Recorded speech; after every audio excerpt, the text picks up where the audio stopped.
Hello, everybody, and welcome to this week's episode of Cast a Dice, a Warhammer podcast. This week, we've got a very exciting episode for you, one that I'm very excited about. Shadowspear came out this week.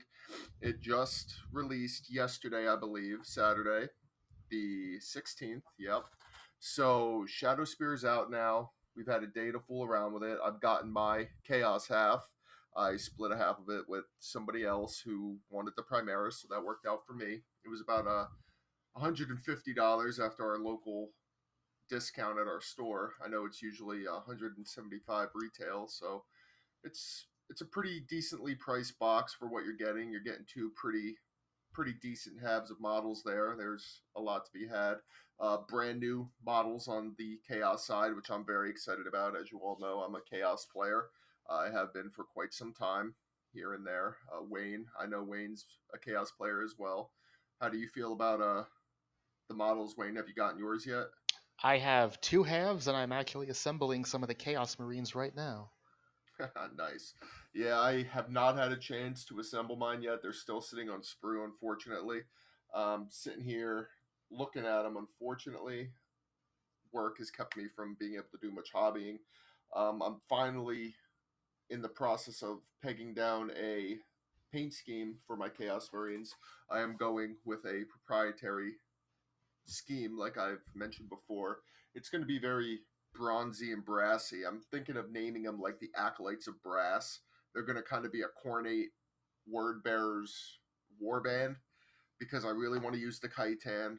Very excited about him and his interaction with some other models that we're going to talk about later in the cast. So he's on his way to me as well. He'll be here Tuesday, so I can't wait to build that up because I think that's an awesome model. Hobby progress for me has been stagnant up until this point. As I said in the last episode, I've been waiting on Shadowspear. I've been waiting on the new models. I haven't really been buying much because I knew I was going to be saving my money for all these new releases. However, like I said, I've been painting test schemes, and I've finally pegged one down with some paints that I like. Vallejo makes amazing metallic colors, and I really like their light rust color. So I'm going to be going for that for like a blacky, bronzy look. It's going to make it look very Bronze era. There's going to be silver trim, so it's kind of a reddish metallic, so it'll kind of harken back to Word Bearers, their red and silver scheme, but it gives me that kind of bronze. Hey, this is Khorne, bronze and brass, a Word Bearers warband that specializes in demon engines. It'll be pretty cool. I think it'll look really nice once it's all done. Once I start getting some of these models painted, I'm going to be throwing them up on the Instagram, which is going to be linked in the description of this video. So as they go up, you guys can look forward to seeing pictures of that. My Khorne demons are currently being painted, so they'll be done as well. I'm going for like a black ashen skin on the demons. They're going to look very, very ashy, which I like.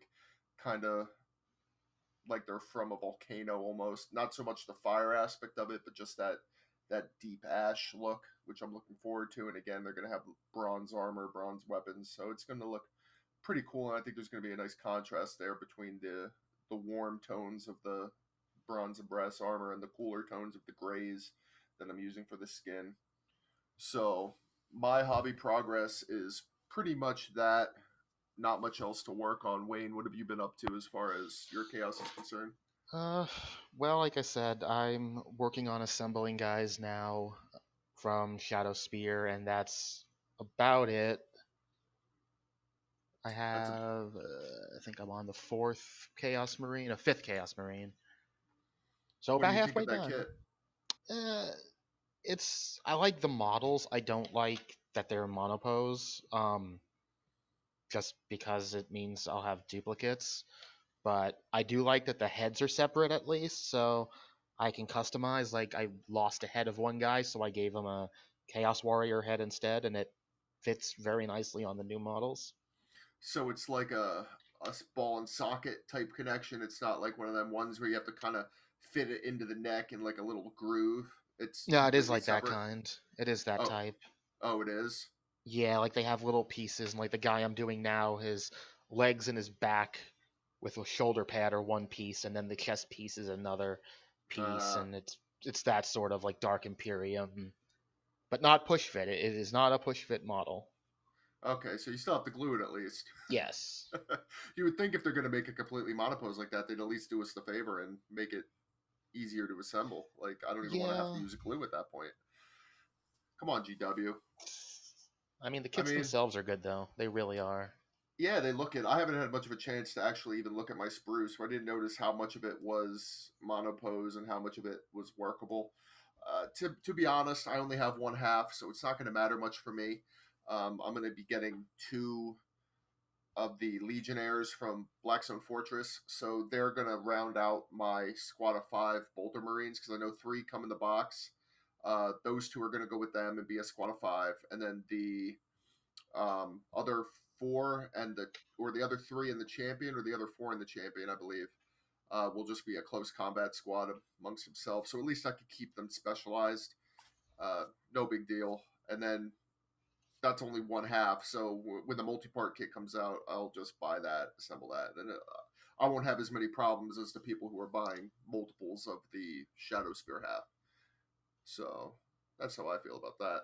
Dennis, Yeah. I know you play Primaris. How do you feel about the Primaris half of Shadowspear? Uh, like I've said, I think that the new librarian is the greatest model that's ever been designed. Um, I love him. he would I look love that right model. at home in your local mall. Um, the new snipers, they look like Primaris scouts, which is good. The new infiltrators look like they look like something. All right, I'm still trying to figure out what they're going for. Uh, They've kind of got these like little antennas on their head. I like them. I think they're cute. I They're think it was a adorable. nice try to go back to where, like, a lot of people were complaining that they replaced the iconic Marine helmet. Mm-hmm. So it's kind of like a callback to that. I don't Yeah, think I really like the style. I don't think it fits. They should keep, I think. keep Primaris separate.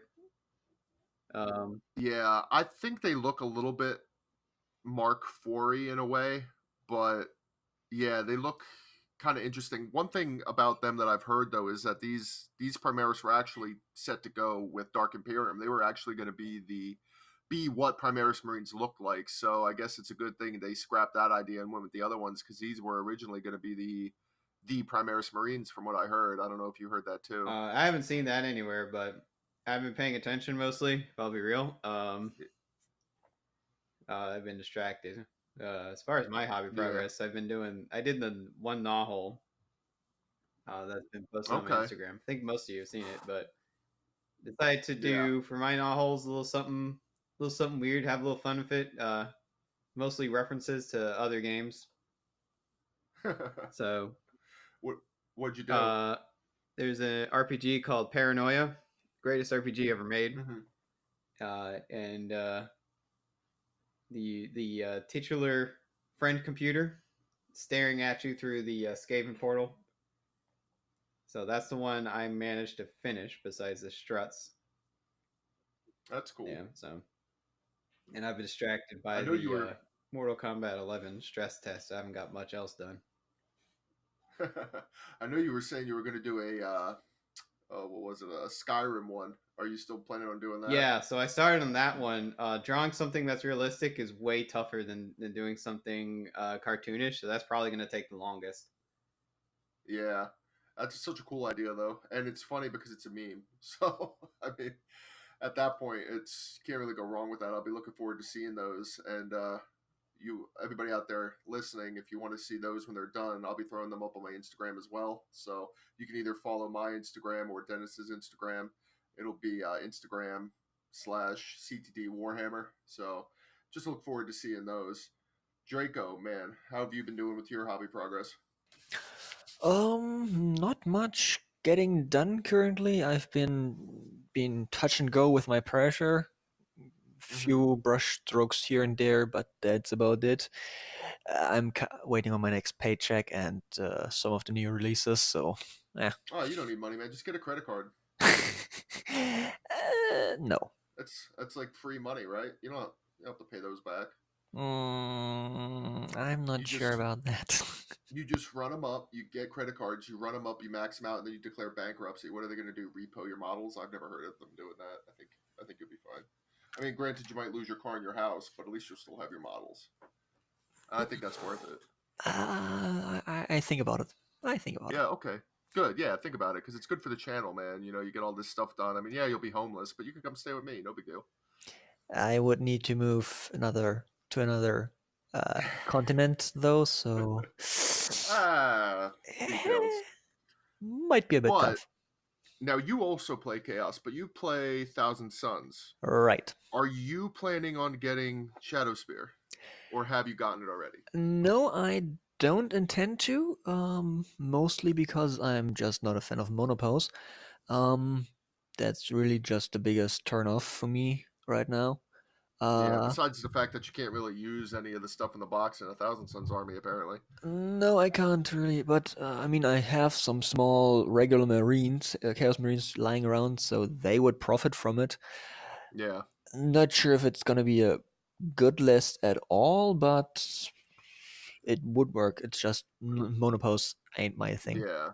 I gotcha. Now, Thousand Suns, I don't play Thousand Suns, so I don't know as much about them, but can they take regular Chaos Marines?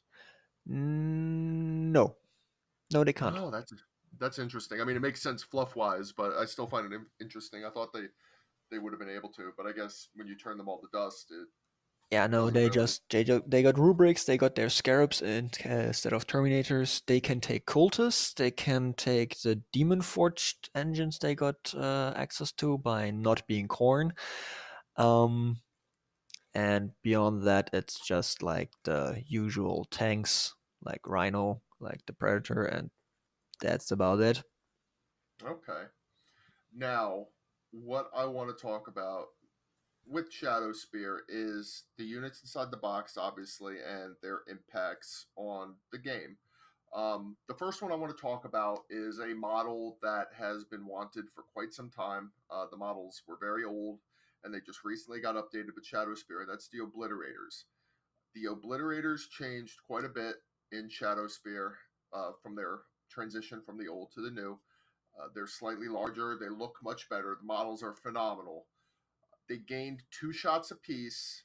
They gained a toughness and they gained a wound across the board. But they also gained a 50-point increase in their point per model. Before you would take a squad of 3 for 195, that put about 65 points per model for the old ones. Now the new ones are what, Wayne? 115? 115. Yeah, so that would be a 50-point increase, 60-point increase. That's 50, 50, you're right. 50 point. Okay, I'm bad at math. So I So had am I. to double check. But yeah, so that's a 50-point increase per model. They gained the toughness, the wound, 2 extra shots, and they also gained a close combat weapon, which is more or less a power axe. It's strength +1, AP -1, D3 damage. Um, I early reports that I've been hearing from people that have already had their stuff assembled since a couple days ago because they got it early somehow to now is that the Obliterators are not performing to their point cost. They're not performing as well as people would have hoped.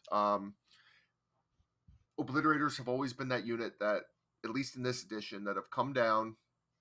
They shot everything. You would endless cacophony, shoot again, and then more often than not, they would just die after they did their job. They would likely kill something way above their point cost, which is fine. But now we're finding that for the same output, the the new Obliterators are costing a total of 50 points more than the old ones. I think 2 new ones are 230. So yeah, it'd be 35 points more for the same output. And they're coming down, they're doing their job, but they're still dying, just like the old ones were. They died of the same weapons just as easily as the old ones. And they have that extra toughness, but for that same output, they're actually losing a wound because they're going from 2 4 wound models at 8 wounds total from three wound models at 9 wounds total. So they're losing a wound for the same output as well. So they're coming down, they're getting blown away just as easily, yet you're paying a price tag for fists that you're never really going to want to use, for that extra toughness that's not all that relevant, and you're losing a wound. So I don't know if obliterators might have to change an application a little bit or what, but it seems like as of right now they're not performing quite to people's expectations. I don't know, Wayne, how do you feel about them and where they're at right now? I mean, part of the problem, and I think a lot of people are forgetting this, is it's pretty clear that Shadowspear was written before Chapter Approved came out. So I suspect all of these points costs are based on old formulas or something like that, and they'll probably be addressed later. Mm-hmm. But to answer your question, I would agree. Like, I think the issue is you're getting the same amount of shots, but you have 2 guys instead of 3. You're paying a lot more, and then we have to remember things like agents of Vect or whatever the Gene Stealer cult one is exist. And at that point, if you're basing them on getting um, the Slaneshi stratagem off, then they're going to nullify it anyway, and then you're not going to have that. So you get 1 round of shooting and you die. Yeah. Now, my issue is for a full squad of obliterators now, because you could go up to 3, you don't have to take 2. We're looking at 130. What is it? 230, 345. 345 for a full squad. So you're paying roughly almost as much as a Knight Gallant for the full output. And the ceiling is much higher in Obliterators now because of the 6 shots apiece. But like people are finding now, they're dying just as easily as the old ones. So now you're spending almost roughly, what is it, a fifth of your list on just these obliterators coming down, hoping they can make back their points. It's much harder now, I feel, for 3 obliterators at their max price to come down and make their points back, because they pretty much have to kill a knight the turn they come down in order to make back their points. And that just doesn't seem realistic to me at this point. I don't think that their point cost is in the right place right now. And to kind of counter your point, not to be overly critical, but to sort of counter your point about the um, old formulas and chapter approved and whatnot, obliterators didn't get touched in chapter approved. They were always 195 points. So if whether or not they took that into account or not, it's not like they dropped old obliterators either. They really didn't. They knew what they were making, but I don't know. What about you, Draco? What do you think? Well, here's the thing. I think, well, they may be a little bit expensive because of what Wayne said, but you still got some options. I mean, you can teleport strike them, so you can place them wherever you want on the board turn 2. Yeah. You got the guns with the strength 6 plus d3. They can threaten stuff like guard tank backlines. So I think, Remember, they are only 24 inches. yeah, but if you deep strike them, you Yeah. have the range. You can get them where you want them. Then they got D3. It's kind of hard to dice those D3s, but if you Yeah. get a lucky round, I think you have the potential to still threaten far above your point cost. Yeah. I Even think without the Slanesh stratagem. Endless Cacophony. Yeah, and then there's the thing, you can throw them into melee. With the strength 6 they get, you can throw on like Veterans of the Long War, they can take that. Yeah. If you get crafty, I think you can still get those points back quite easily. You might need a bit of dice luck, but it's doable, I think. Yeah. I mean, this kind of segues into the next unit we want to talk about, but the Master of Possession helps with that a little bit because one of his spells actually lets you re-roll the dice for those random values that the Obliterator has. So, I mean, that could be an interesting application if you can drop them on top of a Master of Possession. I do think the Obliterators are in a weird spot where to kind of have a chance of getting the most out of them, you need to either take the full 3 or none at all. And at that point, you're putting a lot of eggs in one basket. So if they do flop, you're losing a lot of points. It's technically the equivalent of taking a knight. I mean, if the knight doesn't make it, you just lose those points. So the Obliterators, I don't think they're worth taking in units of 1, and they're barely worth taking in a unit of 2. I think the only way to really get the most out of them is that unit of 3. I don't know. What do you think? There's also the thing, they got the demon keyword, so you can put a herald next to them, you can put the greater possessed next to them. Suddenly you're looking at strength 8. For their melee, Yeah, yes. For their weapons, so I it doesn't do think anything for if their you shooting. if you go for the deep strike thing, or like just rushing up a board and take the added melee you now got in addition to the guns you have, I think there is this. It's the kind of the thing people are in the old mindset: put them down, shoot something, Yeah. die. You know what? I agree with that. I But mean, now you got I'm melee, not. and you can use Yeah. that melee to make your points back even better. It's just a question of Yeah. getting there. I'm not going to be too overly critical of them until I have a chance to play with them myself. I think you kind of hit the nail on the head there. They're not plug and play anymore. They're not just drop it and forget it. Yeah. You can't just put them down, do their thing, and then let them die and not care. You kind of have to have a little more finesse with them.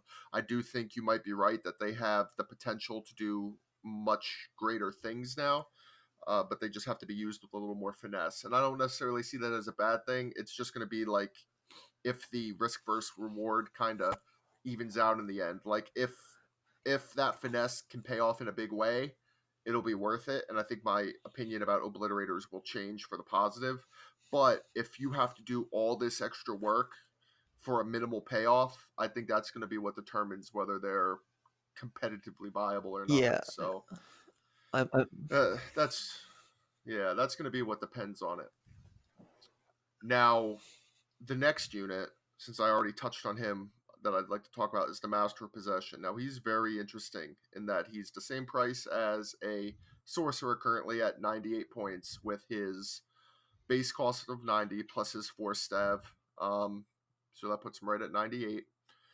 He gets to draw powers from the Malefic Discipline, which is a new discipline for Chaos. A very cool discipline, but it's all kind of based around demon engines, demonkin, those kind of units. He benefits possessed, greater possessed, demon engines, all those things quite nicely. Wayne, what do you think about the Master of Possession and his spot in Chaos as a whole? I think if you're going to take things that have the demon keyword, like you said, possessed, demon engines, the obliterators, then I think he adds a lot. In fact, I would say he doesn't replace a sorcerer in those lists because they bring different things, but I definitely think he becomes a must take. Yeah. I do think most of his spells are good, or powers, I should say. The only one that's really bad, in my opinion, is the one that buffs his weapon. Yeah. Only Possession. because I mean it's cool, but you're not really gonna use that. Like if you didn't have to pick at the start, and you could decide when you were going to cast a power, I could see it having use of, oh, okay, he's in combat, I'll give it to him. But I don't see anyone deciding, hey, I'm gonna take this power. Yeah. It would really only be good because I'm assuming you still might be able to take it with things like Chaos Familiar, where you could swap out powers or something. So if he's ever locked into combat and you need him to get out of combat or fight his way out, it could be good to kind of Chaos Familiar it really quick with a stratagem, switch his power when he needs it, and then kind of go from there. That's the only time I see it truly being useful. The big thing that I like and that I know a lot of people don't like about him is I really like his summoning spell. You get 4 dice to summon, and if you're word bearers, which is what I'm planning on doing, you can re-roll your summoning dice and you don't suffer mortal wounds for doubles. So this essentially makes it pretty easy to get a greater demon out in summoning, which is kind of interesting. It adds a new tactical viability to summoning, which we haven't really seen yet because it's been so off-putting to want to put aside points for summoning, something that's so unreliable at the best of times. So it'll be interesting to see how that power shapes up. The other interesting powers he has is the one that lets him, I think it's like threefold. If it's obliterators, it lets you re-roll the random values for its weapons. You get to pick one of them. You can't re-roll all of them, but you get to pick one of the random values that you rolled and re-roll it. You get to re-roll the amount of attacks for possessed weapons. And Wayne, do you happen to remember the third? I can check. I have the Demonkin mini book right here. Good, perfect. It is Lefic. Because I know there's traits. obliterators, Yeah, possessed, and then the third one. Here we go. It is reroll the dice when rolling for the chaos spawns mutated beyond reason. Right. Okay, so it's the spawns attacks essentially. So yeah, that's a pretty good one. It's going to see a lot of play with obliterators, I'm sure, because it's much easier to drop obliterators on top of a master of possession than it is to keep a master of possession with possessed, I feel like, or with spawn. Spawn are so much faster, and possessed are usually in a rhino with like a dark apostle and an exalted champion or something.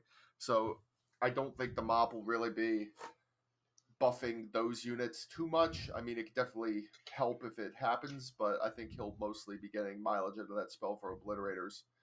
The other one I like a lot, though, and the one that I think is going to be the most taken is, I believe it's called Infernal Power.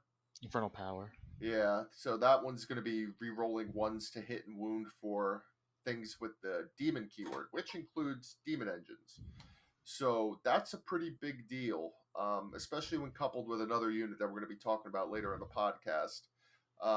Demon engines have always been kind of held back by their 4+ ballistic skill and weapon skill. This helps quite a bit by giving them rerolls to both of those things without having to waste a CP on Demon Forge or Blasphemous Machines. So it's definitely interesting. I can definitely see the Master of Possession with that spell being a part of a kind of a Death Star with Forge Fiends, just hanging in the back with Forge Fiends and letting them open fire with their Hades autocannons. It makes those a lot better. Again, also coupled with another HQ, again, that we're going to be talking about in a little bit. It it definitely brings a new sort of viability to demon engines, which I'm happy to see, especially since my Chaos armies tends to be so demon engine heavy.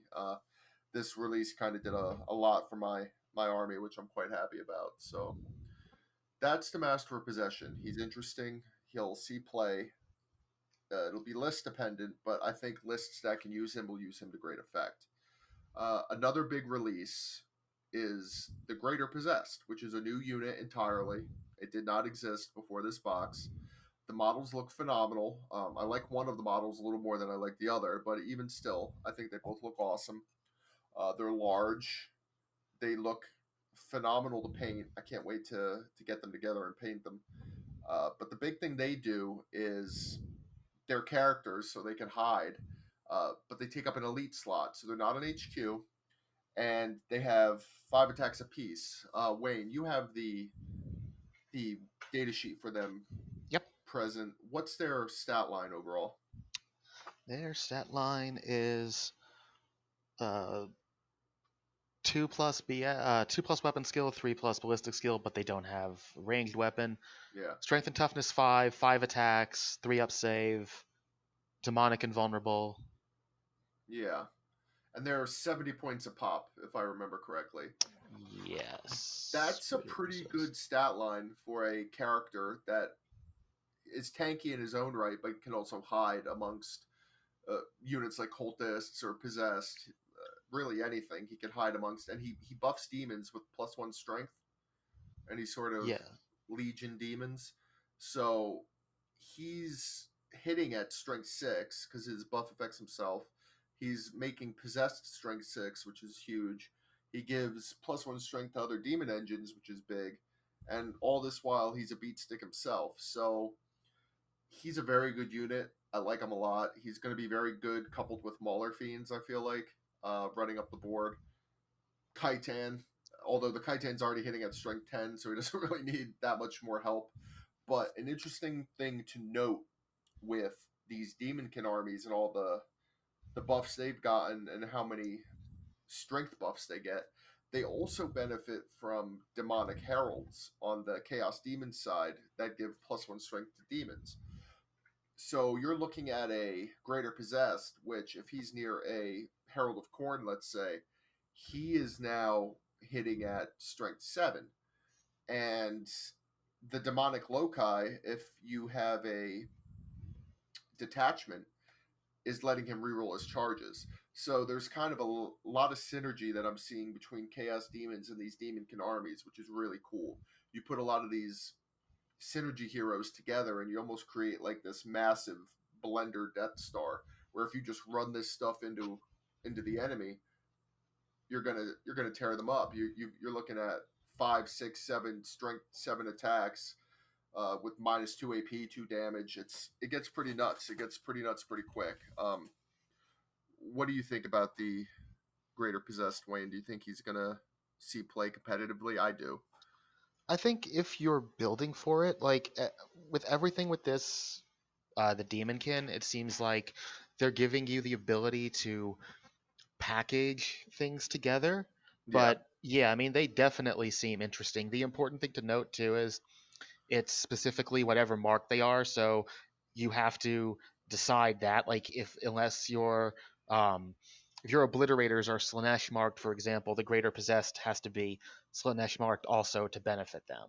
yeah, yeah. That'll be interesting. My army is mostly going to be Khorne, except the sorcerers that I bring along, and I'm not going to be able to. I don't think any of the sorcerer spells affect marks. I think the sorcerer spells, the Legion is what I matters. think It it's just has to be, Legion. yeah, it just has to be Legion demons. So luckily, I can give them some other mark because they can't be Khorne. And I'm going to be running my list along with Khorne demons. So the Khorne demons and everybody will synergize each other, and then the Master of Possession, he could just cast his spells with like the mark of Zinch or something, and he'll be good to go. So luckily that's the case. Otherwise, Khorne Demonkin, which is what I'm trying to recreate, would be a pretty tough sell because I feel like the Master Possession brings too much to the table to not be able to use him. So I'm kind of glad that they didn't restrict his spells to marks. The final Chaos model that came in Shadowspear was 10 new Chaos Marines. There's not much really to talk about with these besides the fact that the models are gorgeous. I love them. I really like the direction they're taking Chaos. They're kind of doing away with the over the top, kind of corny looking skulls and horns everywhere look, and they kind of look more toned down, but they look more baroque. A lot more ancient to me. Like they definitely look more ornate because of their time in the warp, and they do have little horns and whatnot somewhere, but they're not over the top, and I really like that. They seem to be going for a more barbaric look. You see a lot of skins and pelts and a lot of the new models, like the Chaos Lord that came in Blackstone Fortress with Abaddon. You're seeing a lot of this like kind of harkens back to the Chaos Warriors of Warhammer Fantasy in a way for me, and I rather enjoy that aesthetic. So I know Wayne, you like to pop Chaos Warrior heads on your Chaos Marines, so this works pretty well for you. I feel like I think the aesthetic is kind of moving in a good direction for what you want to do. I would agree. Yeah, so I like it. There's still 13 points per model in the new book, which a lot of people were hoping they would get a points drop. That did not happen. I would expect at this point, with everything we're learning up until this point and all the new units coming out, it just feels like it might be time for a new codex to come along. So hopefully, if that happens, Chaos Marines see a slight point drop because I know a lot of people have been dying to use them. But up until now, they haven't really been able to because they don't have the same points efficiency as cultists at the moment. So we'll have to see if anything changes in that regard. It does seem like they're getting new weapons, though. We've seen a rumor engine for the new rotor cannon. We don't know the particulars of it yet, but it looks like the rotor cannon from 30K. Looks very cool. I can't wait to see what that kind of brings to the table. We've seen rumors for a heavy bolter. We have the auto cannon. So it's more than likely we'll be getting new Havocs at some point. So it'll be interesting to see what they bring to the table and what these new weapons will do. Um, the oh, how could I forget this unit? It's my favorite unit, Wayne. Oh god. The Venom Crawler. The Venom Crawler is actually the final unit we're going to talk about on the Chaos side. I forgot about it because I really don't like it, as you know quite well, because I complain about it all the time. I don't really like him. I like the way he looks. Don't get me wrong; it's a cool model. It's a little small. I was expecting it to be bigger. I'm surprised at how small he is. He's actually only really the size of a dreadnought, which is surprising to me. He's got 2 guns on him, and at first glance, I thought he was completely awful because these guns that he comes stock with are 2 D3 shots, AP-2, and what is it, D3 damage? D3 damage, yep. Yeah. So when you got a demon engine hitting on 4s, your average shots you're going to get from 2d3 are going to be 4. You're only hitting with 2. You're maybe wounding with 1. Maybe 1's making it through saves. And at most, you're doing 2 damage. He's 130 points with these guns. Base 130. The guns are currently 0 points. I have a feeling these are just placeholders. I think they'll change eventually. But I just didn't see much use to him because he buffs the Master of Possession. The Master of Possession has to be within 6 inches to get the summoning buff from him, but the Venom Crawler blows up on a 5 and does D6 mortal wounds to everything within 6 inches.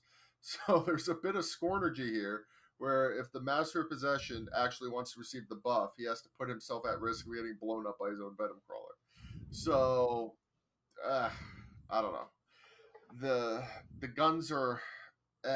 It looks like the Venom Crawler might be coming with Bale Flamers eventually when it gets its own kit, which we saw in the artwork, which could be interesting.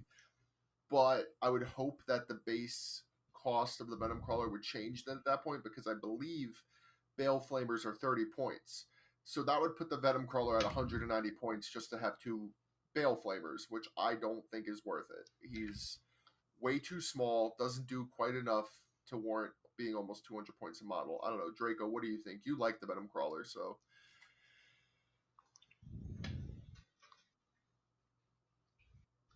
You with me, Draco? I think he's muted. He's... Advocate, despite not really liking him all that much, his small size can be a benefit if you have lots of line of sight blocking terrain. Draco, let me stop you for a second and start you over because you had yourself muted. I had to unmute you. So start over. Oh shit! Sorry. Start yourself. I thought I pressed that. Damn it. Anyway, what I was gonna say. First of all, I'm not really a big fan at all. It looks funny. It looks nice. I like the look, but I'm not really convinced of it. See, I thought you were somebody who liked it. I thought I remember you saying that you liked it. So you're actually on my quite... side. Well, yeah, let me get there. Just to defend it a little, it's small, yes, but that size can be an advantage if you have a lot of line of sight blocking terrain. Yeah. Like you can hide it better than the bigger Demon Forged engines. It feels like a very interesting jack of all trades niche it has. It's a bit expensive for it, but it can be used for summoning for once. It can shoot a bit. It can rush up and kill something.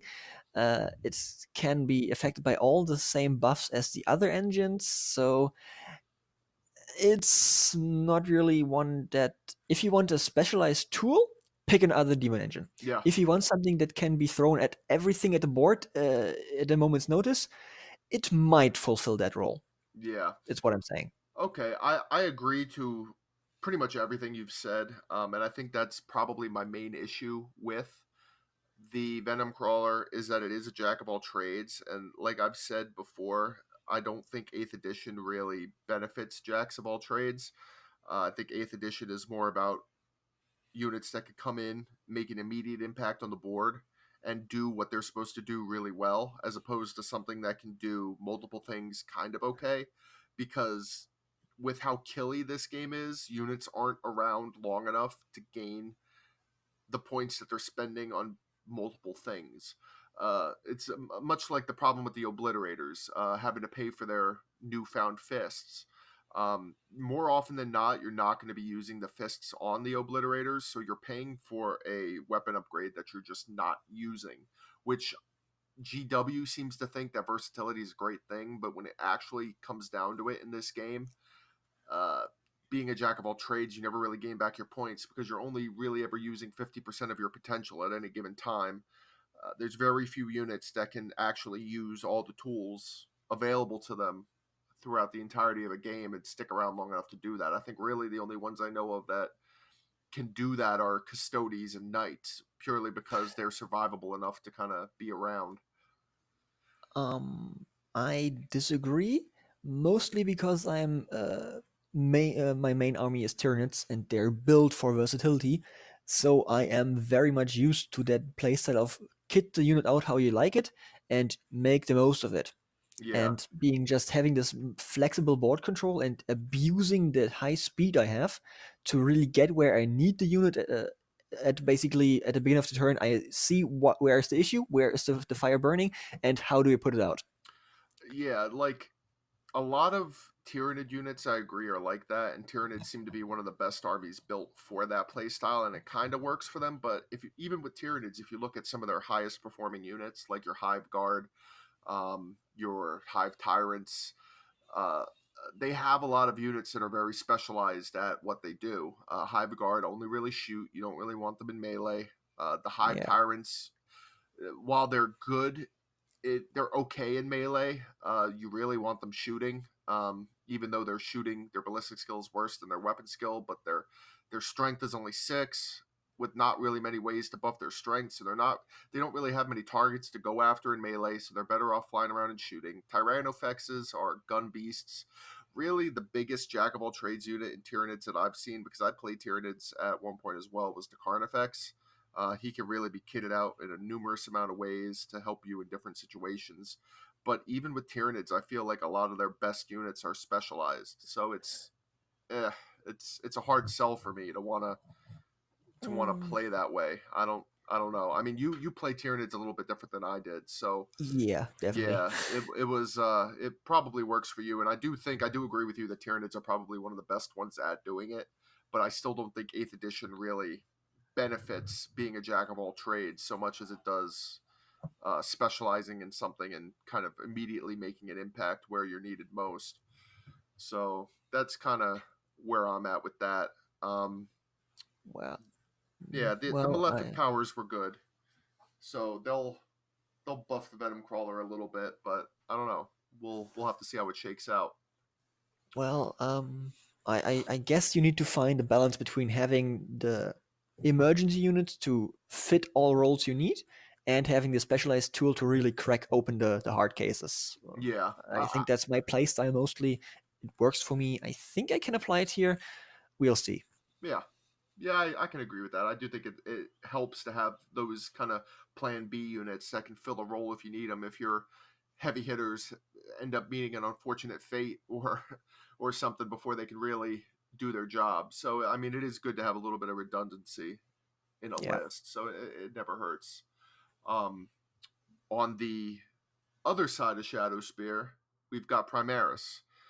We touched on them a little bit. I know Dennis spoke about how much he likes the Librarian and the Infiltrators and how awesome they look.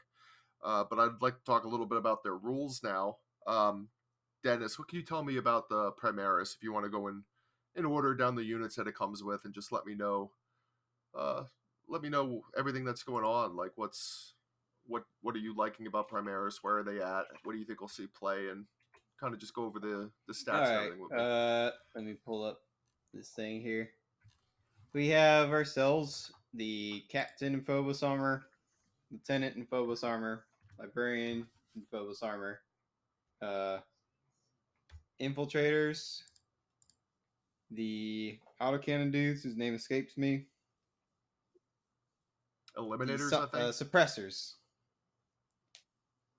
Eliminators are the suppressors. snipers. That's right. I feel like I'm missing one. You got infiltrators, suppressors, eliminators, captain, Librarian? lieutenant, and librarian. That sounds right. Yeah. So let's start with the librarian. What do you think of the librarian, and what do you think of the new spell lore? Well, I think the model's great. He's very edgy. He's a deep striking librarian, which is really good. Yeah. Which is awesome. The spells aren't anything to really write home about. I like them a lot. I think they are actually. I think they're better in some ways than the chaos ones, but I think they have a wider application than the chaos ones. But I don't remember all of them, so you'll have to refresh my memory on. I know you got a warp time copy. Yeah, sort of. It's it only can be used on Phobos. And you can they have to move and it has to advance. So it's warp time, but not as good because it's really limited in who you can place it on. If I remember correctly. That limitation, yeah, so I wouldn't say that any of these are particularly powerful. Hallucination is all right. And what does that do again? 2d6 above leadership for -1 to hit. Okay. That doesn't seem that bad, especially for something like Guardsman. Yeah. Or Tau. Shrouding is pretty nice. You can cast that to keep some units alive, even if it's restricted to Phobos. And what does that do? Is that cover save? Basically turns them into a character, so you can't shoot it until it's the closest Oh, target. right. Yeah, that is actually pretty cool. The curse one is pretty nice. If you have a unit that can't fly, it halves the move, advance, and charge rolls, and takes a mortal wound just to screw them over a little bit more. Oh man, yeah, that's really good for something that wants to charge in. I feel like if you see somebody positioning 30 orc boys, get ready to charge you next turn. Yeah, that should hurt. Yeah, so deep striking and preventing charge is probably what you're going to be doing. I don't think any of these are particularly game breaking. The closest one would be the charge one because you can deep strike with librarian and cast it. Restricting it to Phobos units really limits how crazy you can get with these. Yeah, if I remember correctly, Reavers get the Phobos keyword now, right? Yeah. So that's somewhat interesting. That's something. They have some warlord traits. The most interesting one is the one they showed off, where you get a +1 hit rolls on a certain unit. So you can combine. I think that's any sort of Space Marine. Yeah, that ain't bad.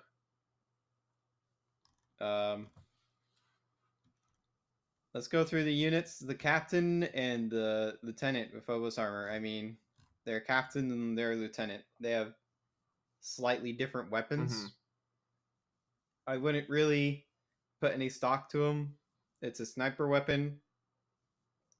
This isn't really the edition for sniper weapons. The captain in Phobos armor will probably be used more than the lieutenant, simply because you can have a 1+ save 8 or 1+ save warlord in cover. So yeah, yep, that seems pretty good. Or actually, his is a 0, or no, he's a 1+. And then we have the suppressor squad. Deep striking autocannons and can take out Overwatch if they kill a model. I really like that unit. A lot of people are freaking out about the Overwatch thing. But it's not really going to be very impactful in the long run. I think it'll be impactful against certain armies. I think when you've got like Tau Sept with a whole bunch of squads of fire warriors, it could be quite good. Against some other armies where you've only really gotten like one thing overwatching you anyway, you might save yourself a wound. It's really going to depend on what you're playing. Well, even against Tau, you're not going to prevent the broadsides or the riptides or anything from shooting because of the for the greater good, because that unit can't fire Overwatch, but all those other units are Yeah. A-okay. So, But if you got 3 or 4 fire warrior squads together, you're still preventing 4 units of firing on you at 5+ ballistic skills. So, I mean, it's okay enough against Tau and maybe guard, but even really the only thing you're looking at, I mean, sorry to interrupt you, but yeah, I mean, you'll prevent some damage, but the real value here is that you have autocannons, which are 30 something points, and a deep strike. Yeah, they're pretty good just on their own right, even without that little ability. I mean, autocannons are a pretty good weapon, especially now in this meta where there's a lot of Inari running around with toughness 6 vehicles. In the 3+ invulnerable knight era, having a high strength, moderate damage weapon with a lot of shots is Yeah, it's definitely not bad to plink some wounds off a knight. So they definitely seem like they have a place even outside of their ability, which is situational at best, but can definitely be useful every once in a while. So not a bad place to be. Eliminators look all right. As far as the sniper unit go, they're probably one of the better ones. Yeah, they seem like they're better guns. A lot of people were saying rip Vindicators after these guys come out, but really Vindicators were never really alive. You can't rip something that's already dead. They have to live to be dead, and they were never alive.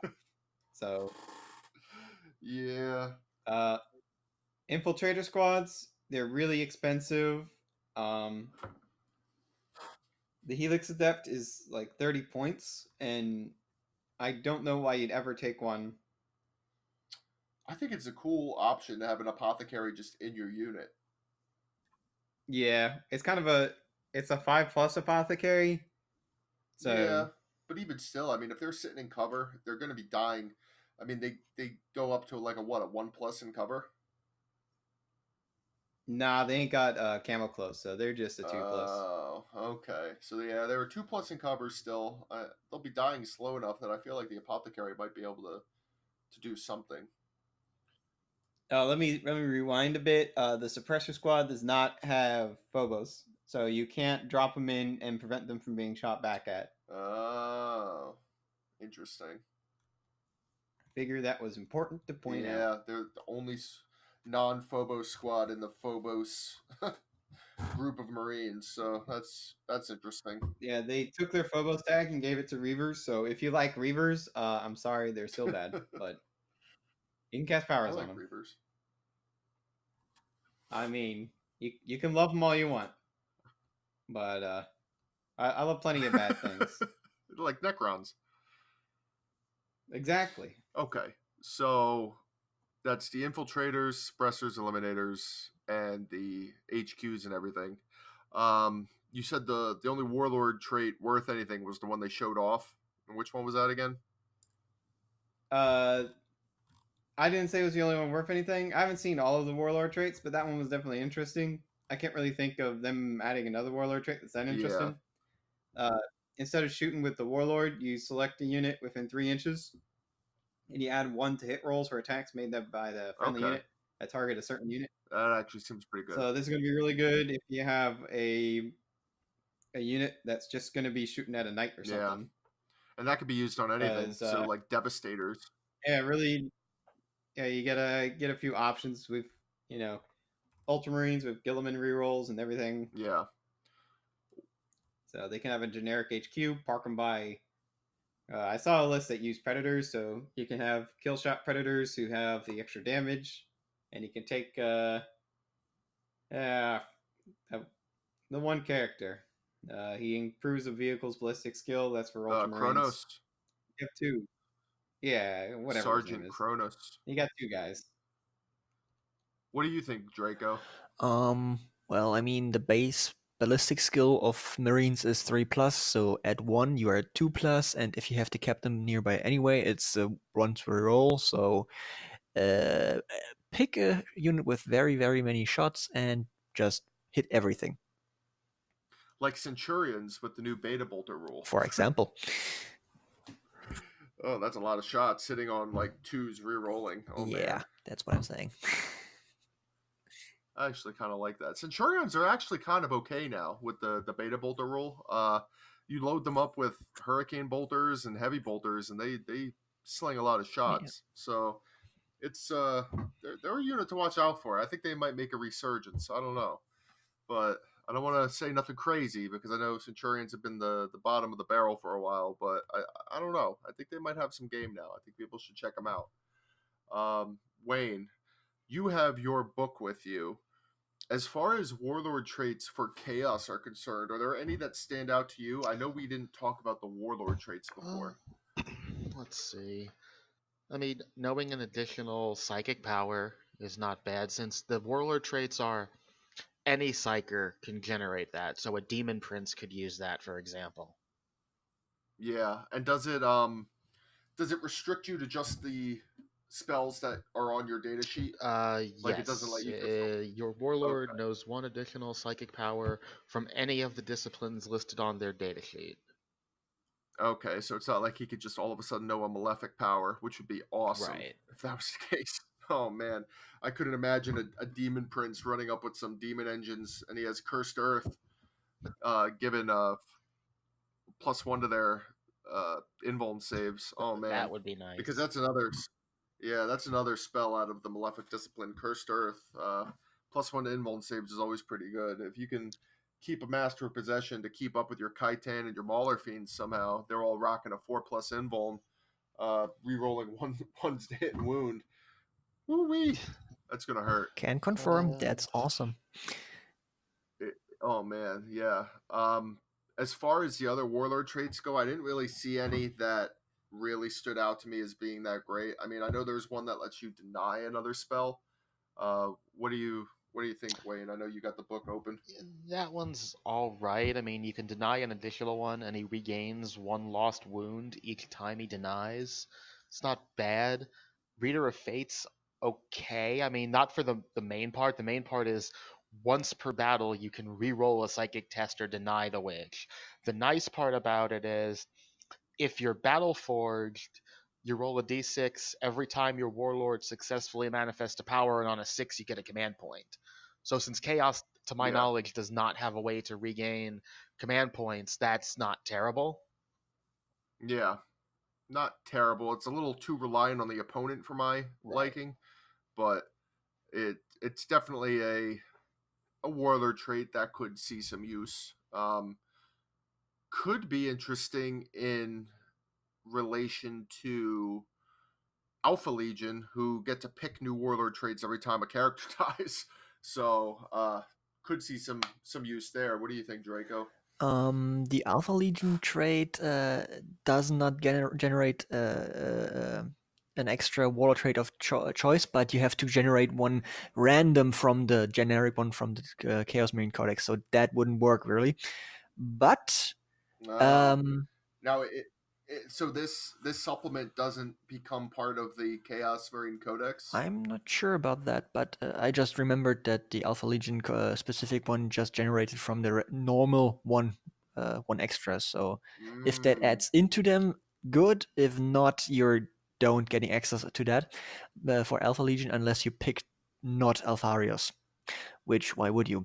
But yeah. um, for armies that don't have access to counter psychers like Tau, Necrons to a degree, Drukhari, that warlord trait basically is free CP.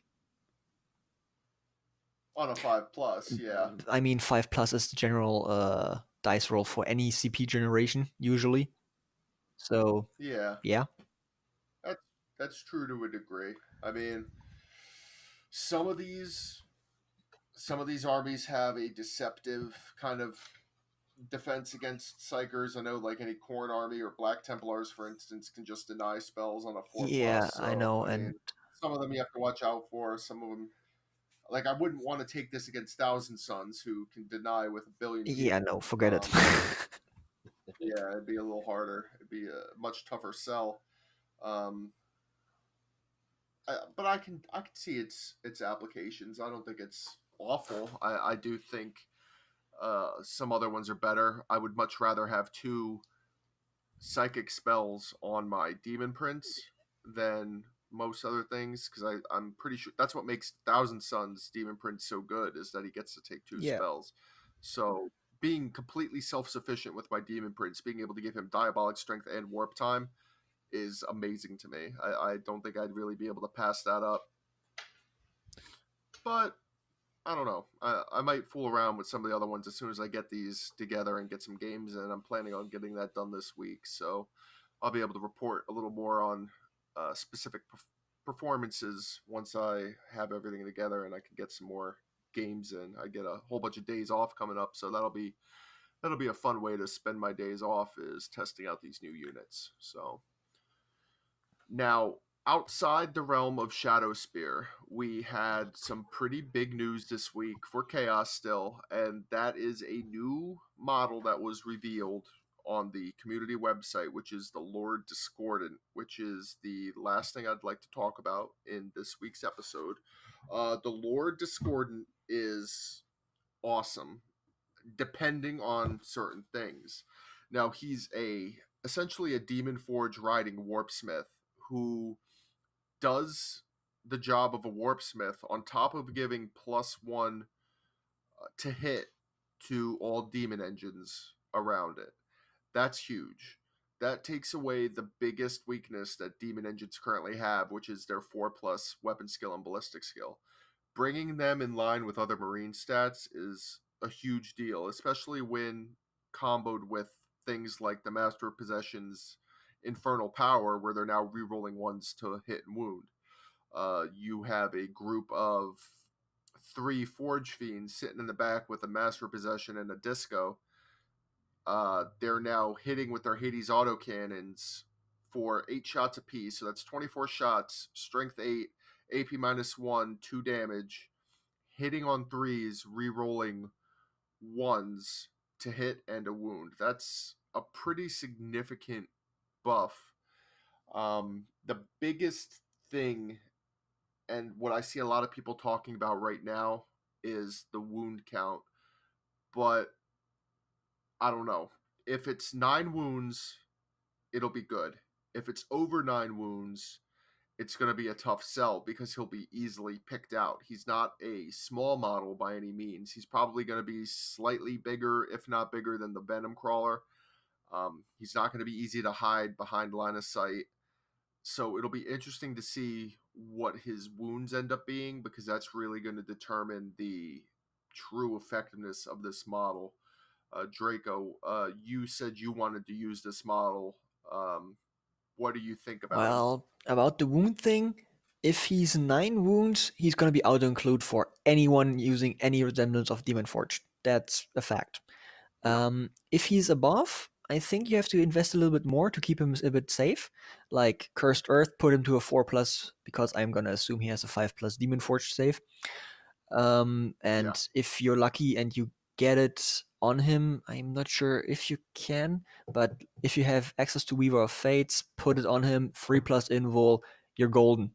He can be above 10 wounds and not die instantly. Yeah, there's definitely a higher cost to do it. You have to obviously make him Zinch to get Yeah, Weaver of yeah. Fates on him from another sorcerer. On top of that, you have to hope that the Master of Possession can keep up to keep him within the bubble. One interesting thing to note, speaking of the Master of Possession, if you are taking Word Bearers, which is what I'm doing, you can give the Master of Possession the Voice of Lorgar Warlord trait, which extends any auras on him by 3 inches. So now that Cursed Earth bubble becomes 9 inches instead of 6. So that could help If in it keeping works. these faster things.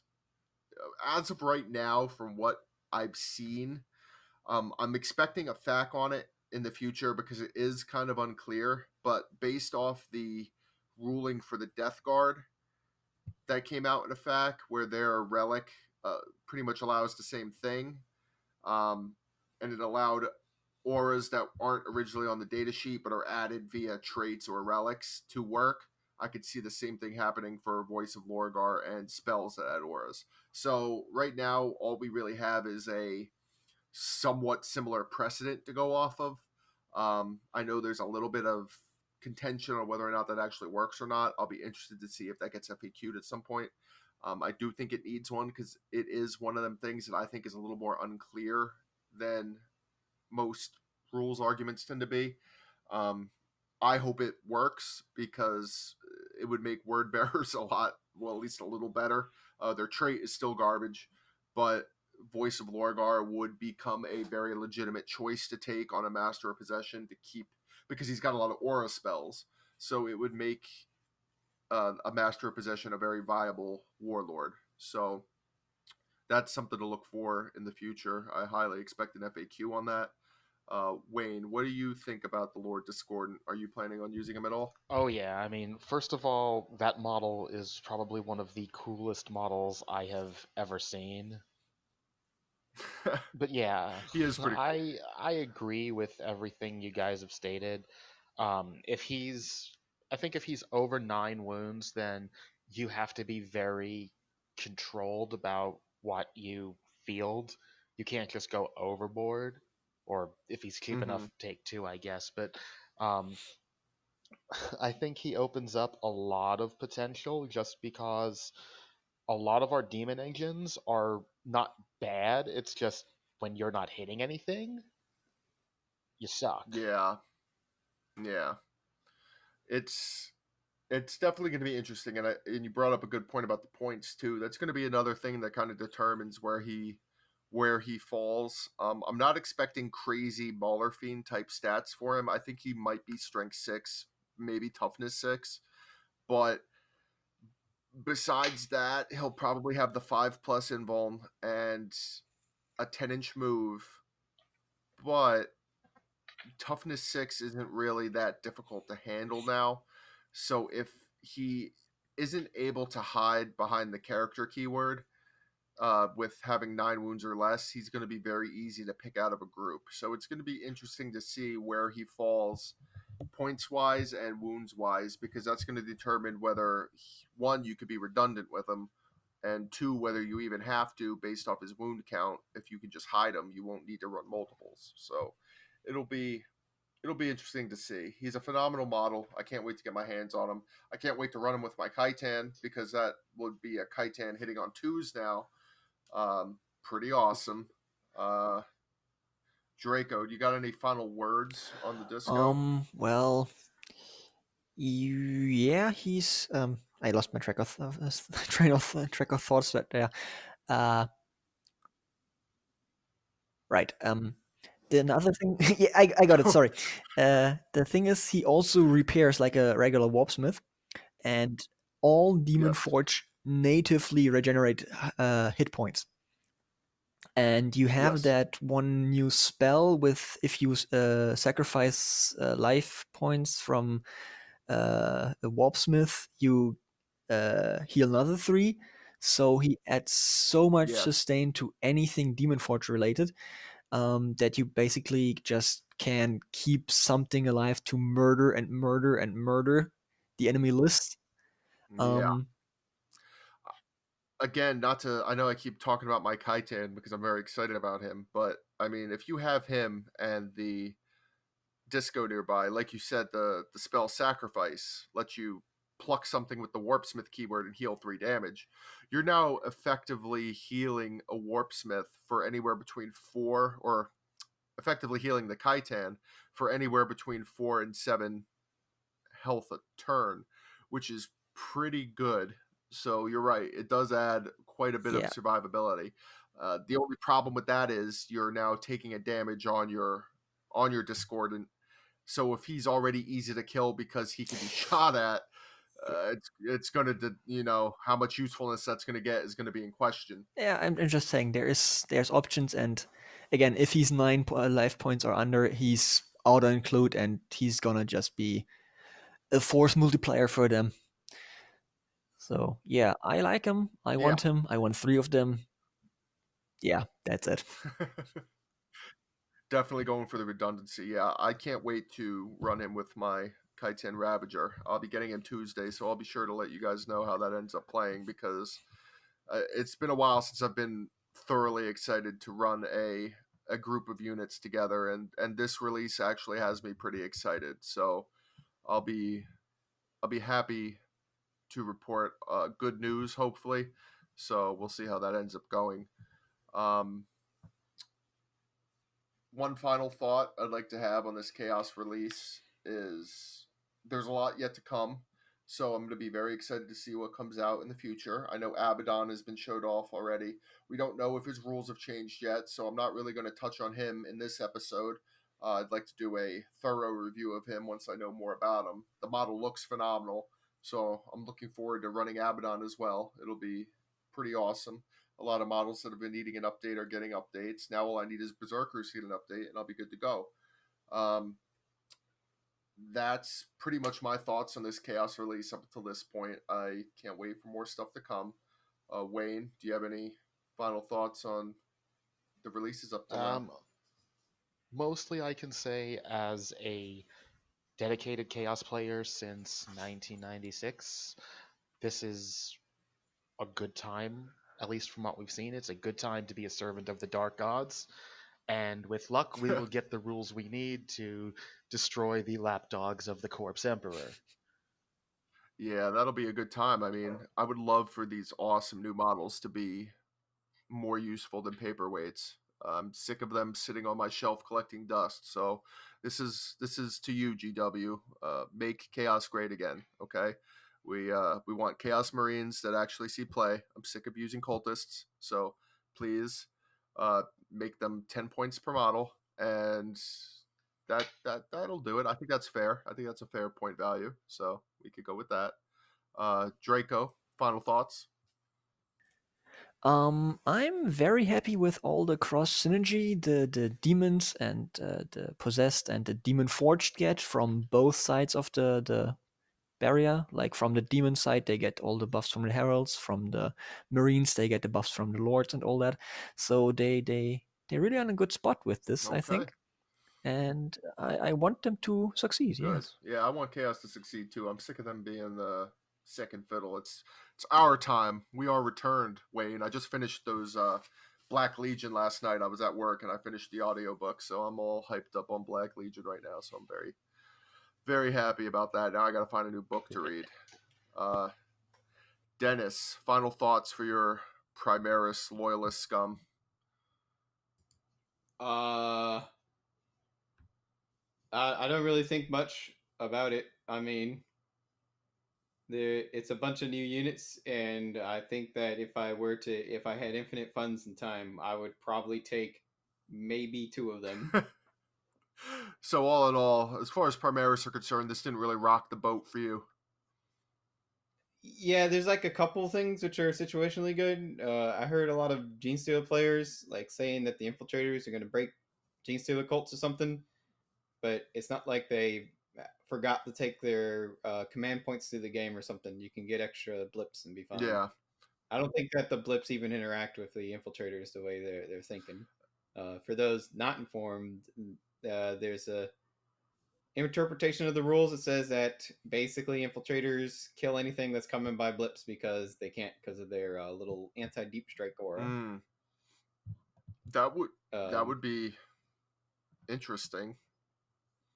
That would be interesting, but really, you see a Primaris player and he places down his Infiltrators and everything, and then you spend the command points and get a bunch of decoys, and there's no reason not to do it. Yeah. So it's something that could be worked around. It's not going to break Genestealer cults just because they exist. No, I think Genestealer cults is one of those. I think Genestealer is going to be fine if you're going up against a Marine player. I think that you're not going to have a bad time. Yeah. I mean, Marines aren't really that hot in the meta right now anyway, so it's if you're overly worried about Primaris Marines, I I don't know. I think you might have more issues going on than than you playing Deep If Strike you holds. if your big problem enemy is Primaris Marines, then you are a very specific subsection of armies, or you're making some mistakes. Yeah, mistakes have been made. Yeah. That is this week's episode of Cast the Dice. It was a very exciting episode for me, Wayne, and Draco. We're Chaos players, so we got the most out of this. Dennis, unfortunately, Primaris didn't get much, but you know what? That's what you get for being a loyalist. I know at heart you're a Necron player anyway, so Primaris is like your side piece. So I'm sure if Necrons get some huge release soon, you will be far more excited about that. And hopefully they do, because I know Necrons need some help as well in the rules department. So they're right there with Chaos. I mean, they're worse off than Chaos right now, but I know us Chaos players, we want some changes to some rules, and I know Grey Knights are right there too. So you and Grey Knights are probably first in line, which I don't mind. Chaos are definitely playable as they are now. So if Necrons and Grey Knights get their time first, I'll be okay with that, and that'll make you happy. So I will surrender that to you out of the kindness of my heart. But that's I it. don't think that we'll see Grey Knights and Necrons anytime soon. I hope we do. Grey Knights deserve I to be mean, good again. one can hope, right? A real Grey Knight army that plays like Grey Knights and not like deep striking, expensive bricks. Marines, deep striking, Not expensive quite, not tactical quite squads. Marines. Because I don't think they get any of like the good stuff that Marines have. Yeah, they think that Almost force impossible weapons and in storm itself, bolters. right? But yeah, Yeah, they think force weapons and storm bolters are enough to carry the day, but unfortunately, it's not. Grey Knight players around the world, I'm sure, can attest that their deep striking storm bolters are not enough to carry the day in a meta full of Castellan Knights. So, yeah, GW again. I know I'm making a lot of requests from you this episode, but if you could help out Grey Knights a little bit, help our brothers out. I mean, I know as a Chaos Demon player, I shouldn't be saying that, but help them out a little bit. It'll help with a more vibrant meta. I just want to see a little more armies do well.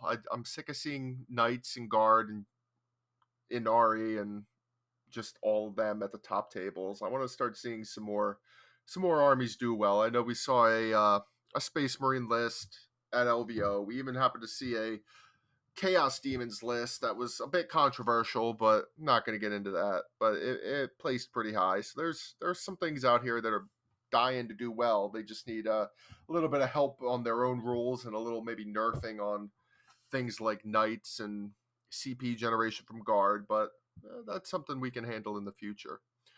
we But did this see is a Necron list is starting to make the rounds. It's not a particularly exciting list, but it is Necrons, and they are not dying horribly on top tables. So, and that's a list that involves that new Forge World piece, right? no, actually, Oh, you take three Doomsday arcs, and then you season the rest to taste. so okay, so just Doomsday arcs, and then whatever you feel like, you can roll a dice. Yeah, I mean, it's the basic premise is that three Doomsday arcs is basically a super heavy in three Mm-hmm. pieces That's true, and because they they're just shy of 500 points. They have 42 wounds collectively, 3d6 shots that do d6 damage. yep. So So that could be pretty good. Yeah, I could definitely see that, and they have quantum shielding, so they're not the easiest things to take down with anti-tank weaponry.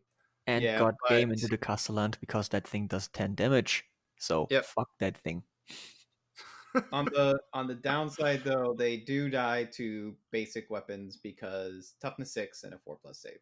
Yeah, so those autocannons will probably wreck their day. Yep. Autocannons, bolters even. Plasma. Definitely plasma. Yeah, Plasma isn't taken as much as it used to, but that's hopefully with true. the fact we'll see some rule changes that will shake things up as much as the deep strike rules did last time. Yeah. And rule of 3, I think it was. stuff like that. Those are big Yeah. shakeups, and so I'm looking forward. It's halfway through March. We should see that in a week or two, I think. Yeah, yeah. The next Big Fac 1 should be out in a couple weeks here. I think it's slated for the end of March. Yep. So Yeah, so we'll see that soon. Okay, well, those are our final thoughts for the day. This has been this week's episode of Cast a Dice. This has been episode 5, a Shadowspear review. I'd like to thank everybody out there for joining us. Again, I am Joe with Wayne, Draco, and Dennis. We are the Cast a Dice crew. If you'd like to follow us, you can go to our Instagram at CTD Warhammer at Instagram. And we also have a YouTube channel. It'll be linked in the descriptions of this video, and it will also be shared through anchor.fm. Again, we are Cast a Dice, and we'll see you next week. Thank you, and have a good one.